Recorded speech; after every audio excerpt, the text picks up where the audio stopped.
Hey everyone, so I haven't done a top 10 video in so long, but I used to love them, so let's give it a go, updated for Season 9. To me at least, a solo carry champion, so what the video is about is one that doesn't really need their team to do much, can carry obviously, and it's just very hard to shut them down as well. This is obviously my opinion, so let me know what you think down below, but I have tried to back this up with as many stats as I can, so I'm not just pulling them out of my ass. Last time we did one of these was back in Season 7, and we had these as our top 10. Things have changed a little bit since then though. Things like Aatrox have been updated since then, and has a completely revamped kit now, and he is going to kick us off at number 10. To solo carry, you definitely have to bring some damage, right? Because you need to kill people, and Aatrox does that for sure. He has a really low cooldown Q, and even his passive auto will chunk as well for like 12% of their maximum health. The good thing as well is his damage is not single target, so when he jumps into a fight, he'll be able to hit more than one person, something I think the Shire showed G2 back in semi-finals last year. He can turn fights onto their head, right? But his real 1v9 power comes from his ultimate now. The bonus move speed lets you get into fights and chase people down. He gets more damage and up to 70% increased healing, and that is really what lets him take the punishment of going in himself. He already stacks a lot of healing with Conquer right now, Taste of Blood, Ravenous Hunter, as well as Death's Dance, plus healing for 30% of his damage from his E. Yes, I know healing reduction items exist in League, but even when you buy them, it doesn't really help enough. If you finally do get him down, he just revives back up, as long as he's killed that one person, but still he jumps in, buys your team so much time, and makes fights so easy. He gets to do all of that heal, damage, revive by stacking damage items. He gets his defense equivalent from damage basically. Katarina is next up for us at number 9, and the funny thing about this one is that you know exactly what she's going to do. You know what you have to do to stop it, interrupt her ultimate, but she still kills you anyway. With Katarina, it's not really about your team at all. This is all about you and how you play the fight. You have to have a basic level of mechanics to pull this off as well, to pull off some crisp plays, but also I think knowledge kind of elevates that to another level of when and how you're supposed to go in. Everything happens so fast. Even if you're waiting for it, like if you're waiting for her to jump in, it can be a bit too slow to react to stop it. You'll get nuked, especially when she's ahead. Another part of that as well is that she's very slippery, so she's hard to lock down and actually punish her. Even when you're expecting her to jump in, just because you know she's going to doesn't mean you can actually get her. All that damage is also healing her, which again lets her keep going and not die after the first round and kill more than one person. The reason she can actually solo carry are the resets, right? She keeps ripping through your team, and I think she is one of the scariest champions when she gets fed 100%.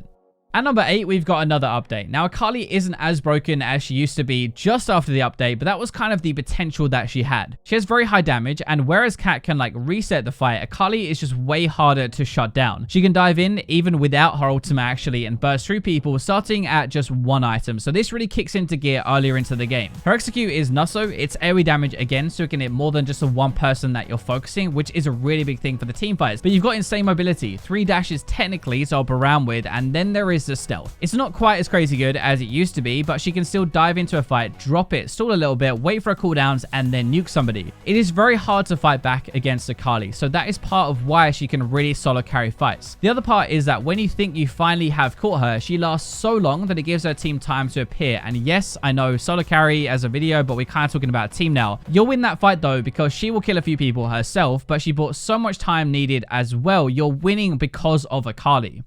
Jumping into number 7, you definitely had to expect Jax in this video. He's a bit different though than the others we've talked about, because he'll 1v9 at some point during the game just because he's designed to. He scales with items so well that eventually he can just elite people, and he'll be relatively tanky at the same time, which is kind of another point. Now, we can't mention this without mentioning Spear of Sojin as well, because it kind of takes Jax to another level where you have so many counter strikes and jumps and damage, and you can start to actually carry it just 2 items. Bear in mind those 2 items as well to start the game will have some health on them, but then he's normally going to swap to more health or some tank items. So when he jumps into a fight, he can take a lot of abuse, right? He can dodge damage with his counter-strike, the stun as well, which limits it, but then after he jumps in, he can still actually survive a long time. Even his ultimate gives him loads of resist for 8 seconds, and this is a massively underrated part about his kit. It is 70 armor anyway at rank 3, but it's also 50% of your bonus AD. So in a standard build, it's giving you about 200 armor, which is like having a Thornmail and 2 Randuins as well in your inventory. It's sort of like actually having a better version of Aftershock on him for 8 seconds. It is so hard to kill him late game. That's about the fighting side and just killing everybody, but the last thing I want to mention is that you can basically win by split push, right? Win the 1v1 and end the game, and that is also just a way to win without needing anybody else. So at number 6, we're going to go into our only support of the video, and it's kind of hard to have a support because, you know, they are designed to support the rest of their team, not get much gold, and so it's going to be hard to solo carry.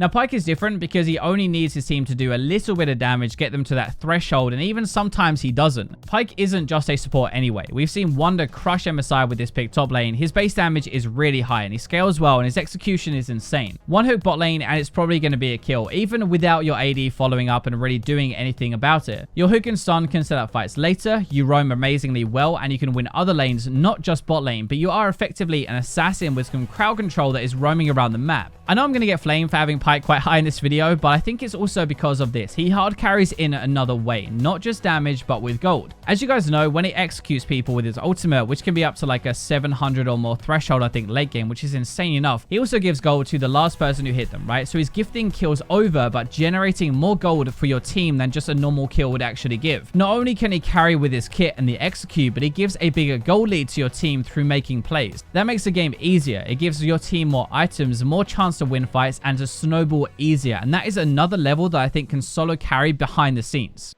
We're going to stay with the bot lane here, and again, AD carry is not the best at solo carrying because they can get one shot by everything, and yes, they can carry really hard, but they normally need a little bit of help, even if that help is dying in front of them to buy them time. Now, Draven, though, doesn't really need that. He can actually 1v9 a game starting just from the lane phase. Even at a BF sword, he is so deadly. Very high damage, only needs a few auto attacks and ultimate to kill people. When he gets that first kill, he cashes in his passive, right? Which is also why he can actually solo carry a game so easily. That gives you more gold than normal to buy more items, and that grows your lead even more than a normal kill does. So Draven is richer than other AD carries. He has more items, and then he starts to deliver long-range crits that chunk through health bars. He doesn't really need a team because he is so aggressive, and he can win fights when people try to kill him anyway. It's really like when someone jumps onto you, it is more about can you kill them before they kill you, and the answer is normally yes. That is also partly because he gets a lot of life still early, but it heals some more because his Q is making that auto hit harder. It's a combination of being able to kill people himself, go nuts, have insane damage, win duels, heal, and his passive make him definitely carry games himself. And number 4 is going to be a little bit different because Karthus won't normally run into a fight, survive, and kill everybody like some of these others like an Aatrox. The thing is, he basically does all the work himself if he's fed though. His team just has to do a little bit of cleanup max and that is it. Especially as a jungler now, it's sort of changed. He's actually very good at winning games earlier rather than just having to like farm for late game. Like he can snowball other lanes and practically win them himself. He can also use his ultimate to win fights in side lanes without even actually being there. So if you try and gank or if you try and 1v1, his ultimate will probably turn that around. Once he has a few items, his ultimate will literally do like half your health bar, maybe actually more, and there's no way you can really beat that. His damage even early with his Q skittles hurts so much, and it gets scarier as he gets closer to his death cap. Once he has that death cap and some penetration, that is when he really will take over a fight, basically make it impossible to win that fight and start to solo carry. Even if you do kill him in a fight, right, he'll get you all so low with his ultimate that you will still lose the fight afterwards. So whether he kills you all himself or not, he carries the game. So before we get into our top 3, we do a little thing around here if you're new or haven't watched one of these where we see if you can guess. So pause the video, scroll down, leave a comment with the top 3 and let's see if you can get them right. Deal is, if you don't get them right, you have to like the video. I'm just kidding, but I'm rambling so that you can pause the video and then go and leave a comment before I go into my number 3. Which is going to be Irelia. TF Blade just got rank 1 abusing Jax and Irelia. Now, I think Jax is busted right now, is also in the video, but Irelia has got the potential to pop off and just 1v9 solo carry a bit more. Since her update, she is way more mobile now, right? You have the mark system, which takes a little bit more skill. You can hop around multiple times, bring in a lot more damage, and you're able to dodge, duck, dip, dive, and dodge anything that gets thrown at you. Your stun is also way more useful than it used to be because you can hit it across an entire team. So this is another key part that when you're fighting more than one person, you need to hit it across everyone. It also sets up your ultimate, which is the next thing that we can go on to, the big team fight wallop that is your ult. This applies a lot of damage, but again, it's more chance to move around a fight. And this is really how you take these hopeless fights where you're like 1v3 or something and you actually win them. So that is how you set up the fight with your stun and with your ultimate, but now it's about surviving, right? You have your W, which is really good, but then you have your conqueror and your passive. That is a lot of damage when you weave in your autos everywhere. It's healing as well, but late game, they really hurt. Irelia only really needs one proper damage item, and that is Trinity Force, and then afterwards it's hybrid tank and damage items together with some health and some damage on the same thing. This is why she can dive into fights on her own and hop around, and this is what lets her win these 1v3 or 1v4 fights and still be able to come out on top. At top 2, in my opinion, are sort of like another level now. These can inflate your elo, I think, if you learn them well enough. They can carry so hard. Now, Talon is insane for solo queue. He often will win his lane in games. Normally, I'll hear the first blood announcer, maybe even level 1 still, where he's managed to flash on somebody and cheese them. He has a lot of single target bursts straight out of the gate, and that is not easy to play against, so people just don't expect it either. Then comes his roaming, though. The real reason that he can 1v9 a game, because he can hop over walls and win every single lane, not just mid. He can actually lose mid lane. You can beat him 1v1, and he'll buy Mobies and roam around instead and kill everybody else. Wards don't bother him at all. A fair amount of his damage is AoE, so he'll be killing more than one person, normally bot lane, so he can kill the support and the AD carry. As you get through the game, nowhere is going to be safe against a Talon. He will go over walls, he will skip your wards as well, and it's so hard to walk anywhere without dying. This isn't quite like diving in and getting a pentakill like an Irelia, for example, 1v3 or 1v4. He just wins the entire map. He feeds his team gold. He feeds himself gold. He sets the enemy so far behind. It's not just about this one magical fight. He literally controls the entire game, and that is how he will really solo carry a game.